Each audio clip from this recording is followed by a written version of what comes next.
Good morning students. हम पढ़ रहे थे कॉन्स्टिट्यूशन, जो हमारा चैप्टर चल रहा था उसके बारे में। ठीक है, तो लास्ट जो क्लासेस थी उसमें हमने देखा था कॉन्स्टिट्यूशंस किस तरह से बनता है, कॉन्स्टिट्यूशन के लिए किस तरह से जो है नेपाल में स्ट्रगल किया गया, और हमारे इंडिया के अंदर जो कॉन्स्टिट्यूशन है उसके लिए कॉन्स्टिट्यूशन असेंबली बनाई गई थी 1946 के अंदर। फिर उसने 3 इयर्स तक, 3 सालों तक मेहनत करके, और जो 300 जो पीपल थे उन सब ने अपना अपना योगदान देके और काफ़ी हार्ड वर्क करके जो कॉन्स्टिट्यूशन है तैयार किया गया। तो कॉन्स्टिट्यूशन एक बुक है जिसके अंदर हमारे कंट्री के जो रूल और रेगुलेशन लिखे गए हैं। ठीक है, तो ये जो होता है कि किसी भी व्यक्ति के साथ, किसी भी इंसान के साथ में अनफेयर नहीं हो, किसी का भी ऐसे नहीं कि दूसरा व्यक्ति है वो उसके साथ में भेदभाव कर सके, उसका शोषण कर सके। तो ऐसी जो सारी चीज़ें हैं वो कॉन्स्टिट्यूशन में लिखी गई हैं। तो इससे सारी जो व्यक्ति है, ऑल पर्सन्स का है, वो ओवरऑल डेवलपमेंट हो सके। तो इसी के साथ अब आज हम देखेंगे इसकी की फीचर्स। हमारा जो कॉन्स्टिट्यूशन बना है, जो हमको सपोर्ट करता है आगे बढ़ने के लिए, हमारी हेल्प करता है, तो उसके की फ़ीचर्स क्या है ये हम देखेंगे। ठीक है, इससे पहले हम इधर ये बॉक्स में बना हुआ है, ये है भीमराव अंबेडकर। ठीक है, इनकी पिक्चर्स दे रखी है। इनका बहुत इंपॉर्टेंट रोल था, ये ड्राफ्टिंग कमेटी के भी मेंबर थे। Baba Saheb doctor Ambedkar is known as the father of Indian constitution. तो ये इंडियन कॉन्स्टिट्यूशन के फादर जाने जाते हैं। ठीक है, बहुत इंपॉर्टेंट रोल था इनका कॉन्स्टिट्यूशन में। The Ambedkar believed that the his participation in the constitution assembly help, कि जब ये पार्ट करेंगे ना तो जो शेड्यूल कास्ट जो थी ना उसको काफ़ी हेल्प मिलेंगी। ठीक है, क्योंकि ये जो डॉक्टर अंबेडकर थे ना, ये खुद भी शेड्यूल कास्ट से रिलेटेड थे, और उस टाइम जो शेड्यूल कास्ट के साथ में जो डिस्क्रिमिनेशन किया जाता था अकॉर्डिंग टू कास्ट, ठीक है, रिलीजन्स, उस सब के लिए, तो ये उन सब से बहुत प्रभावित हुए थे। और इसके लिए इन्होंने सोचा था कि किस तरह से हमारा कॉन्स्टिट्यूशन होना चाहिए जिसके अंदर सभी को इक्वल राइट्स मिले। तो इसलिए इन्होंने काफ़ी हेल्प की थी। But he also stand the though the law might exist, scheduled caste still had reason to fear. Scheduled caste की जो है ना फियर का रीज़न क्या था? Because the administration of these law were in hand of caste Hindu officers. तो उस time जो हिंदू ऑफिसर थे ना उनके पास ही ज़्यादातर गवर्नमेंट्स या एडमिनिस्ट्रेशंस का पावर था। तो वो चाहते थे कि शेड्यूल कास्ट जो है वो भी ज्वाइन करे सिविल सर्विसेज को और गवर्नमेंट के अंदर पार्ट ले, क्योंकि सिविल सर्विसेज ही जो होता है ना उससे हम गवर्नमेंट का पार्ट बन सकते हैं। तो ये इसलिए उनको सपोर्ट करते थे। अब हम देखते हैं इसके की फीचर्स, मेन फीचर्स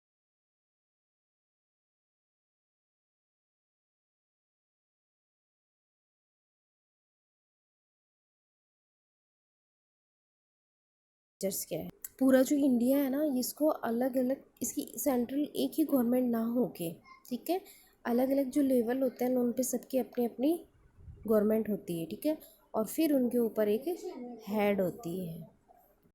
तो इस तरह से फेडरलिज्म के अंदर जो होती है ना, स्टेप बाय स्टेप अलग अलग लेवल पे गवर्नमेंट होती है।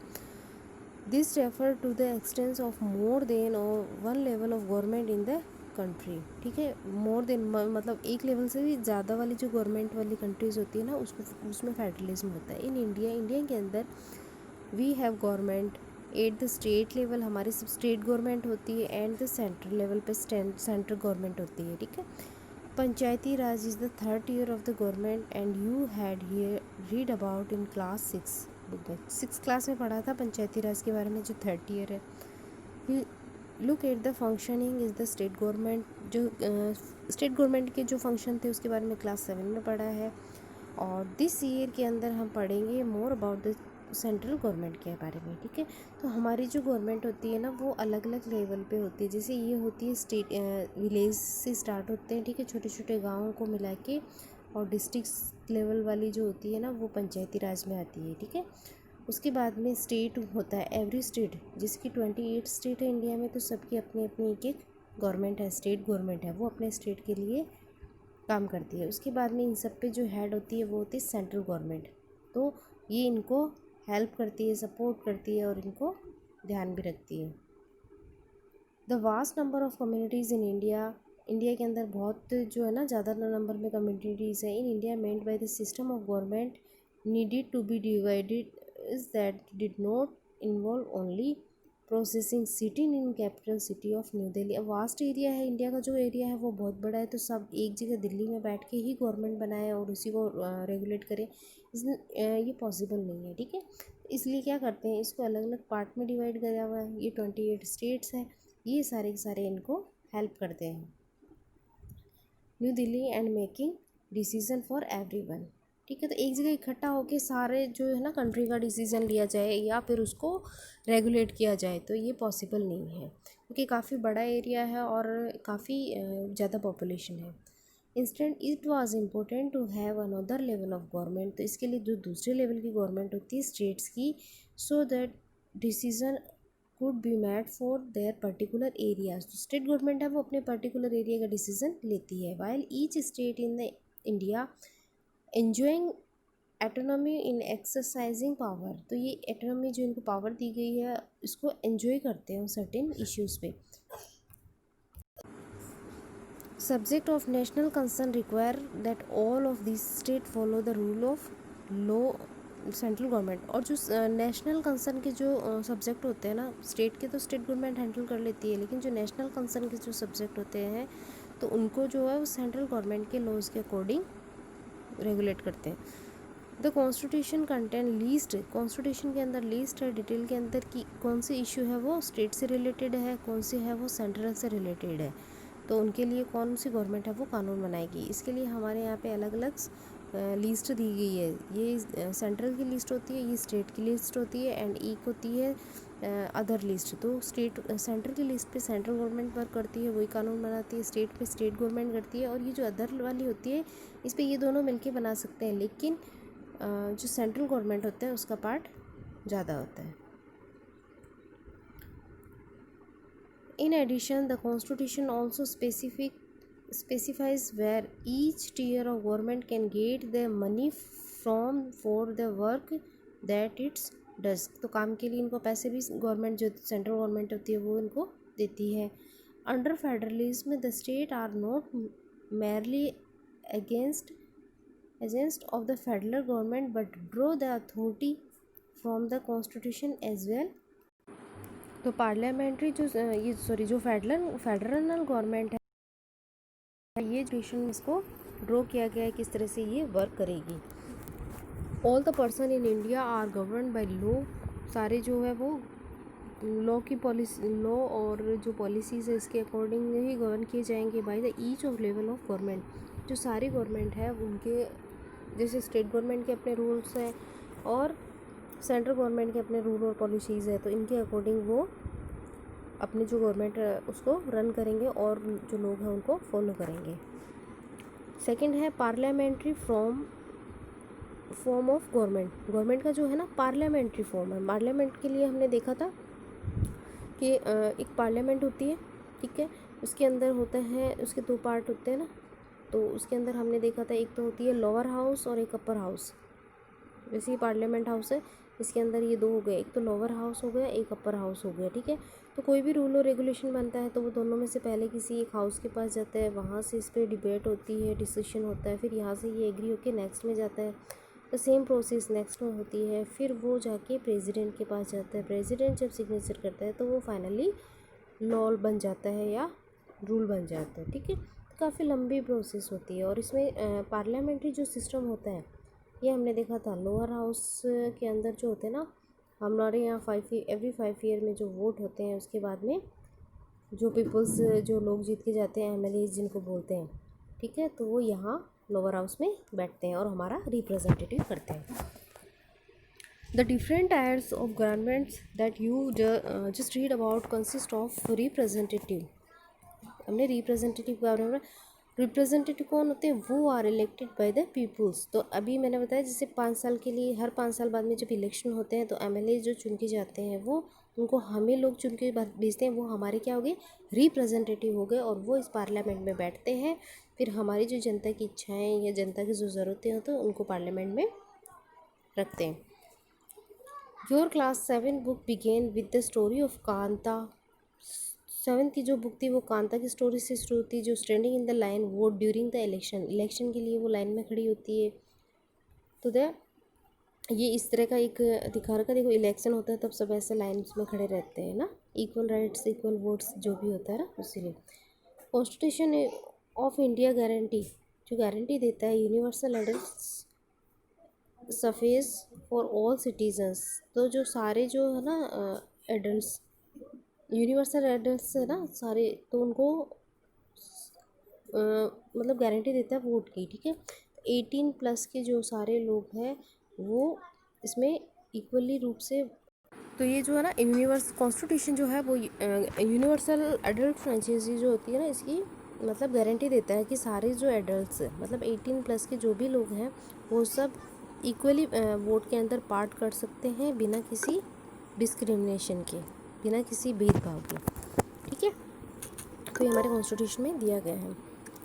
When they were making the constitution, जब वो कॉन्स्टिट्यूशन बनाते हैं, the member of the constitution assembly के जो मेंबर थे फेल्ट, उन्होंने महसूस किया that the freedom struggle had prepared, जो फ्रीडम स्ट्रगल जो था ना prepared message for adult suffrage, मतलब जो उसके अंदर ज़्यादातर लोग कौन थे, एडल्ट ही थे, and that this would help encourage a democratic mindset and break the cultures of traditional caste, class, gender inheritance, ठीक है।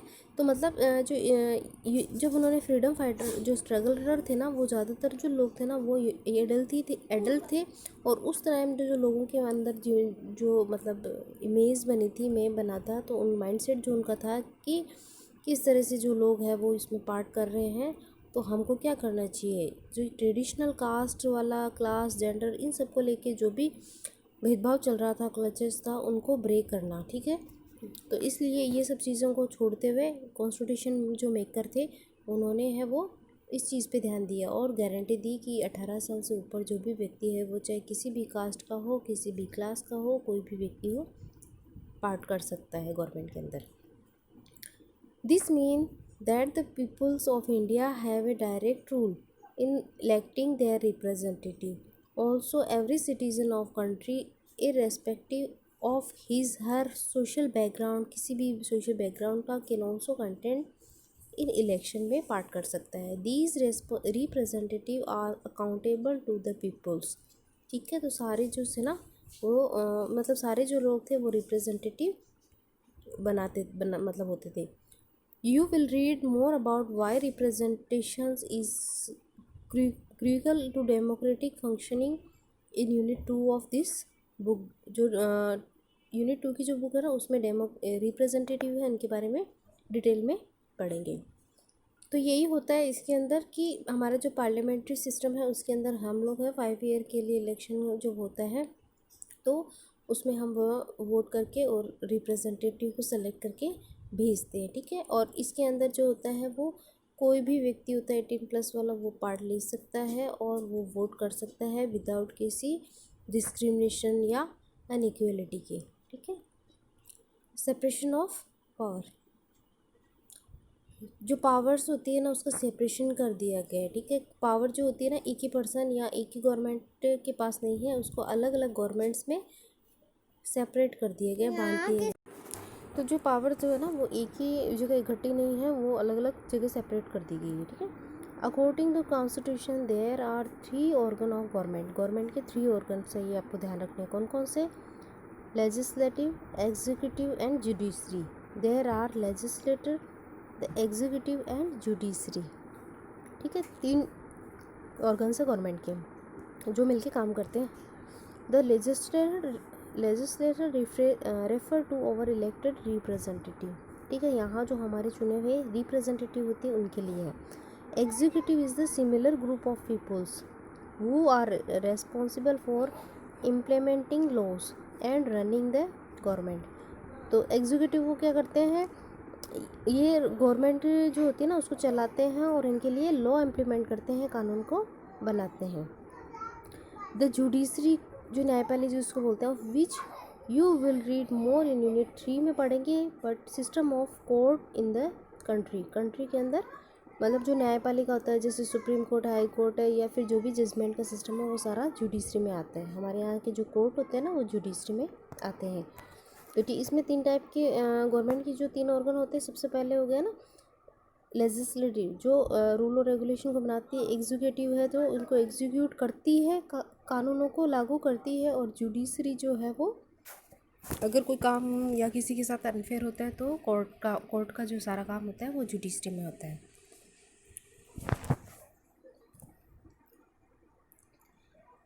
In order to prevent the misuse of power by any of one branch of the government, अगर किसी जैसे 3 branch हो गए, 3 organ, इसमें से अगर किसी एक भी जो है वो मिसयूज करता है अपनी पावर का, तो ये मिलके इसको प्रिवेंट में कहा गया। Each of these organ should exercise different power, जो सारे जो ऑर्गन हैं इनके पास अपने अपनी अलग अलग पावर है और उसके हिसाब से भी पावर करेंगे। Through this organ act as a check on the other organ of government. ठीक है, तो ये क्या करते हैं, दूसरे जो गवर्नमेंट का जो दूसरा अदर ऑर्गन है उसको चेक करते हुए करेंगे। And this ensure the balance of power between all three, तो तीनों के अंदर चेक एंड बैलेंस, ठीक है, चेक एंड बैलेंस जो होते हैं ना वो चलता रहेगा। जिससे क्या होता है कि एक जैसे जुडिशरी है उसको भी पूरा पावर होगा सबकी जांच करने का, और जो पार्लियामेंट्री है एग्जीक्यूटिव वो है वो अच्छे से जो रूल है उनको कंडक्ट करेंगे। ठीक है, the word state is often use in this chapter. अब इसके अंदर जो वर्ड जो स्टेट वर्ड यूज़ किया गया है, this does not refer to state government, यहाँ ये स्टेट गवर्नमेंट के लिए नहीं रेफर किया गया। Rather when we use state we are trying to distinguish from government. Government जो है ना उससे अंतर बताने के लिए हम इसको स्टेट यूज़ करते हैं। Government is responsible for administering, government जो होती है वो एडमिनिस्ट्रेशन के लिए, प्रशासन के लिए रिस्पॉन्सिबल होती है। एंड एनफोर्सिंग लॉ, कानून को एनफोर्स करती है, लागू करवाती है। द गवर्नमेंट कैन चेंज,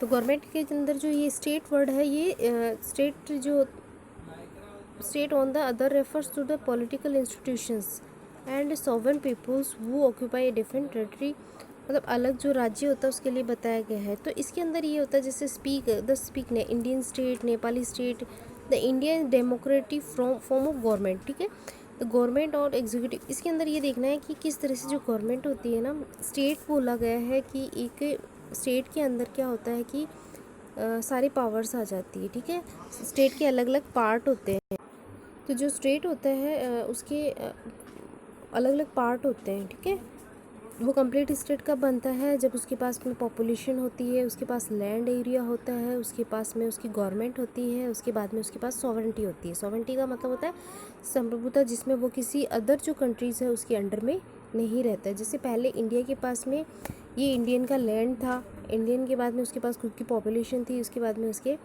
जो गवर्नमेंट भी बनाई थी 1946 के अंदर, इंटरनल गवर्नमेंट के नाम से इन्होंने गवर्नमेंट बनाई थी। ठीक है, लेकिन इंटरनल गवर्नमेंट के बाद में इनके पास में जो मेन पावर थी डिसीज़न की जो मेन पावर थी वो इंडियन के पास नहीं थी, वो ब्रिटिश गवर्नर के अंदर थी। ठीक है, तो ब्रिटिश जो थे ना उनके पास में थी।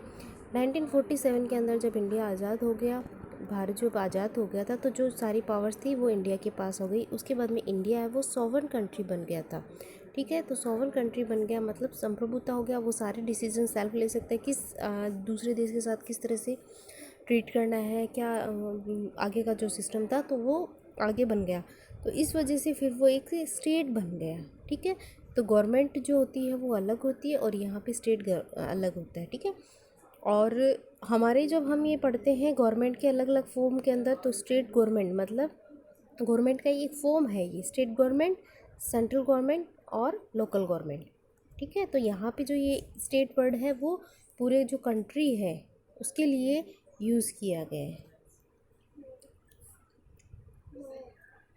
उसके बाद में है फंडामेंटल राइट, तो हमने इसमें देखी थी कि तो ये हमने 3 फीचर्स देखी थी। इसके बाद में 4th है फंडामेंटल राइट्स। तो ये इधर बॉक्स में पढ़े जो फंडामेंटल राइट्स हमको दिए हुए हैं इसके बारे में हम देखते हैं। ठीक है, कौन कौन से फंडामेंटल राइट है। The fundamental right in the Indian constitution, तो हमारे जो कॉन्स्टिट्यूशन जो रिटर्न जो कॉन्स्टिट्यूशन है उसके अंदर कुछ रूल्स लिखे हुए हैं जो एवरी सिटीजन्स के लिए इक्वली वर्क करते हैं, ठीक है। सो फर्स्ट है राइट टू इक्वलिटी, ठीक है। तो राइट टू इक्वलिटी जो है, सभी लोग जो इक्वल हैं, all person are equal before law, कानून के समक्ष सब समान है। This mean that all person shall be equally protected by the law of the country. कानून जो है वो सभी लोगों को प्रोटेक्ट करेगा equally. It also state that no citizen can be discriminated, किसी भी व्यक्ति के साथ में ना डिस्क्रिमिनेशन नहीं किया जा सकता किसी भी चीज़ को लेके, the basis of their religion, धर्म के आधार पर, कास्ट के, शख्स के आधार पर, तो इन सब चीज़ों के आधार पर जो व्यक्ति के साथ भेदभाव नहीं किया जा सकता। Every person has access to all public places, सारे जो पब्लिक प्लेसेस हैं उनको यूज़ कर सकता है, इंक्लूडिंग प्लेग्राउंड, होटल, शॉप एटेक्स्ट्रा। तो कि ये इस कास्ट का है तो हम इसको शॉप में नहीं आने देंगे, इसको सामान नहीं देंगे, ये नहीं है ना। The state can not discriminate against anyone in matter of employment जो है, रोज़गार देने के नाम पे भी किसी के साथ में भेदभाव नहीं किया जा सकता। But there are exceptions to this that you will read about their later in the books. The practices of untouchability has been also abolished, और अनटचेबिलिटी जो है वो पुराने टाइम से चल रही थी, तो उसके भी बारे में इसमें बता रखा है कि ये भी एक गलत बात थी, तो इसके लिए भी कानून में लिखा गया है। नेक्स्ट जो है वो है राइट टू फ्रीडम। तो सारे जो पीपल्स हैं उनको फ्रीडम का राइट्स है। This include the right to freedoms of speech and expression, सारे जो व्यक्ति हैं उनको स्पीच एंड एक्सप्रेशन की फ्रीडम है। The right to form associations, group बनाने की, and right to move freely and reside in any part of country, मतलब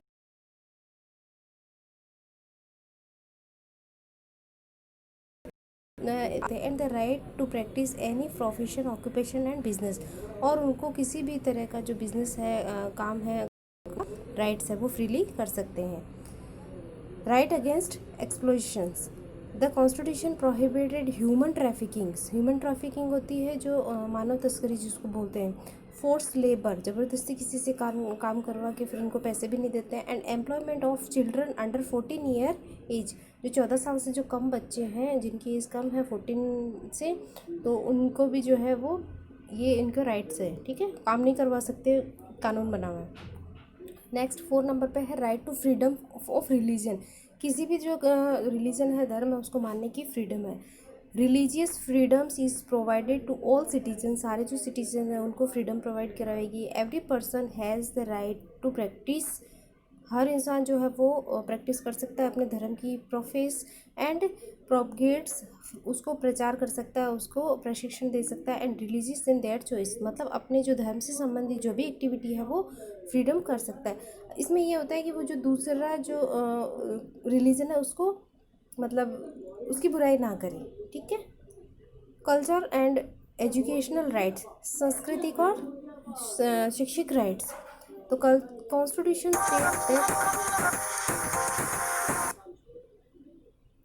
constitution state that all minorities, जो भी सारे माइनॉरिटीज़ हैं, रिलीजियस एंड लिंग्विस्टिक्स, तो इनकी जो भाषाई और जो धार्मिक जो भी माइनॉरिटीज है जिनको बोलते हैं भाषाई के अल्पसंख्यक है, ठीक है, set up their on educational institutes खोल सकते हैं in order to preserve the development of their culture, और अपने जो कल्चर है उसको डेवलपमेंट करने के लिए उनको पूरा मौका दिया जाता है हमारे कॉन्स्टिट्यूशन के अंदर पे।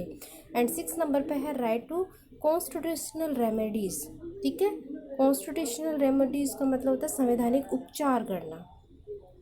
This allow citizen to move the court की तरफ जाने के लिए है ये, if they believe that any of their fundamental right have been violated by the state, कोई भी स्टेट है वो फंडामेंटल राइट्स को वॉयलेट करता है, मतलब उसको कम करने का प्रयास करता है, उनका हनन होता है, या जो भी ऊपर राइट दिए गए हैं, जो भी ऊपर राइट दिए गए उनमें से किसी के साथ भी कुछ गलत होता है, तो वो ये जो 6 वाला जो टॉपिक है इसके अकॉर्डिंग वो कोर्ट में जा सकता है और कोर्ट में केस कर सकता है कि हमारे साथ में ये डिस्क्रिमिनेशन हो सकता है या हमारा जो फंडामेंटल राइट है उसका अब्यूज़ किया जा रहा है, ठीक है।